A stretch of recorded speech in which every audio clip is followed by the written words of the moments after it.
Looking for a camera app that packs a powerful punch, stock full of as many manual features as a DSLR camera? Then stay tuned as we dive into this Moment Pro camera app video tutorial review, and we'll do that right now.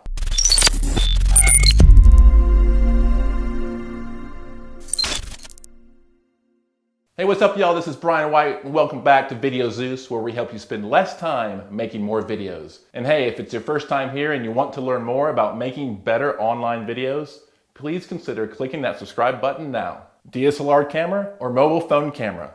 Fortunately for us, we can now have both, thanks to Moment. Moment is a developer of camera phone lenses and mobile phone attachments created to further your shooting capabilities in smartphone photography and videography. The app gives you full manual controls that include manual adjustment over ISO, shutter speed, white balance, and manual focus. It's also a powerful portrait camera for vertical videos, which have skyrocketed since the induction of IGTV, as well as standard 16:9 widescreen video as seen on YouTube. So no matter what orientation you are recording your videos in, whether it's vertical or widescreen, this app has got your back. The Moment Pro camera app is available in the App Store and Google Play Store. However, only the iOS app currently has the video camera mode available. Sorry Android users, I guess we'll have to wait. The app is free to download though, but to unlock all controls, there is a low-cost entry point of $2.99 to access full manual controls.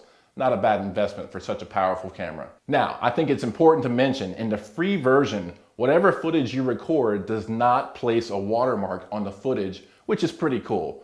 Most camera apps out there place a watermark on the screen somewhere until you upgrade to the full version. Moment Pro camera app does not. Now there are certainly other video camera phone apps that give you full manual control of your videos, so let me know in the comments section below what video camera app you prefer. Let's take a look at the app's interface to give you a rundown of what we're working with. Once you've installed the app on your phone, you'll need to grant access permissions for your camera roll, your camera, and microphone. And as you can imagine, the app defaults to the photo mode. So for the sake of this video, we'll switch it over to the video mode by clicking on this camera icon. Then it will display a video camera icon indicating you are now in video mode. We'll start with these interface items here along the bottom. These are your manual controls. The S here is for shutter speed. Then you have ISO. Next to that is the exposure wheel. Then focus, and finally white balance controls. The exposure of your image for video is controlled by several settings, all of which help to set your shot appropriately. These are the exposure, shutter, ISO, white balance, and your natural or available light. The exposure relates to the amount of light you're letting in to hit the sensor of the camera. This translates to the brightness or darkness of your scene. You'll want to set your exposure to whatever looks good to you. Of course, avoid overexposure like this or underexposure like this. The shutter speed can also impact how the camera treats the light coming in as it relates to the amount of time the shutter opens during a given frame of video.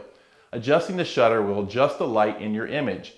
High shutter speeds work well when shooting outside with lots of light, while low shutter speeds work well in low light situations.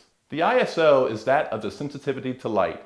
I like to think of ISO as fake light, or digital light if you will. Low ISO is recommended for outdoor shooting, while high ISO is great to compensate when shooting indoors or in low light situations. Next up is your white balance, and this involves manual setting of the color temperature for your footage. You can use the wheel here to make your image warm or cold looking. The lower setting makes your picture cold or blue looking, which can be used to match indoor office lighting. The higher setting makes your picture warm or orange looking, used to match outdoor lighting conditions, such as the sun. Keep in mind though, no matter what color your video is recorded in, the color temperature can always be tweaked later in a video editing program like Adobe Premiere Pro to achieve the desired result you're looking for. So for those of you new to manual shooting, you'll first want to aim for properly exposed video, then hone in on adjusting your settings appropriately to take your video footage to the next level. You'll want to find your focus before you start recording. I recommend locking in your focus as it will prevent your camera from changing focus during your recording. Using the focus wheel, you can simply touch the screen to your focal point and hold down the reticle until it turns blue, indicating that the focus has been locked. At the end of the day, stay away from using autofocus. Switch it to manual and lock it in. Coming back with blurry footage is no good and likely unusable. As we wrap up the camera functionality within the settings of this Moment Pro camera app, let's quickly touch on frame rates. You can change frame rates and video resolution by clicking up top here and cycle through your desired format. Whether shooting in live view mode or selfie mode, you'll have access to change video formats and frame rates to further enhance your footage. When shooting in live view mode, you can ramp up your video's resolution from 720 to 1080 all the way up to 4K. When in selfie mode, you can record in 720 or 1080. Now, as you can imagine, different frame rates produce different results within your video footage. I'll shoot in 24 frames per second when I'm recording on-camera commentary such as this or talking heads. I'll use 30 frames per second when shooting B-roll. And when I want to achieve slow motion, I'll record video in high frame rates, supported in this app, like 60 frames, 120 frames, and even 240 frames per second.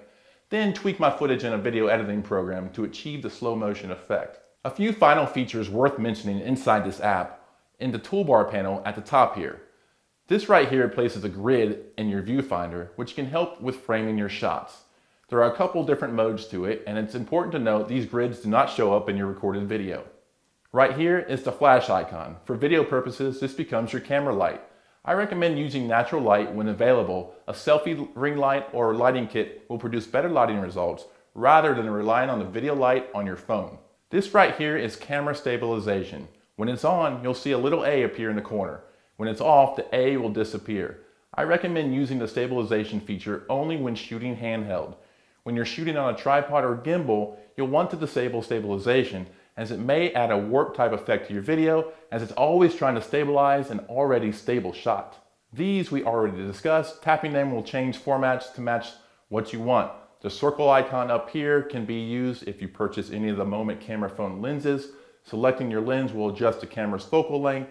If you're rocking this without a Moment lens, just click on the no lens button for now. Down here in the corner is access to your camera roll. Here is access to the menu where you can enable certain options in media capture formats.